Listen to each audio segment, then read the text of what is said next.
ઝઘડિયા તાલુકાના રાજપારડી ખાતે સમા પાંચમનો ભવ્ય મેળો ભરાયો હતો, જેમાં મોટી સંખ્યામાં શ્રદ્ધાળુઓ ઉમટ્યા હતા। ભરૂચ જિલ્લાના ઝઘડિયા તાલુકાના રાજપારડી નજીક આવેલ ડુંગર પર બિરાજમાન સારસા માતાના મંદિરે ભવ્ય મેળો ભરાયો હતો।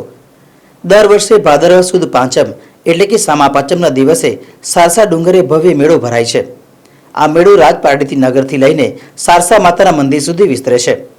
રાજપારડી નગરના 4 રસ્તા વિસ્તારમાં મેળો ભરાય છે, જેમાં ઝઘડિયા, વાલિયા, નેત્રંગ તાલુકાઓ સહિત નર્મદા જિલ્લાના તેમજ ભરૂચ જિલ્લાના અન્ય વિસ્તારોમાંથી મોટી જનમેદની ઉમટી પડે છે।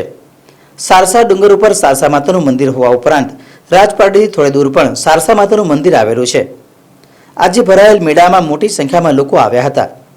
જો કે બપોર બાદ વરસાદી માહોલ વચ્ચે વરસાદ શરૂ થયો હતો, છતાં વરસાદી માહોલ વચ્ચે પણ લોકોએ મેળાની ભરપૂર મોજ માણી હતી। કોઈ અનિચ્છનીય બનાવ ન બને તે માટે રાજપારડી પોલીસ દ્વારા ચુસ્ત બંદોબસ્ત ગોઠવવામાં આવ્યો હતો।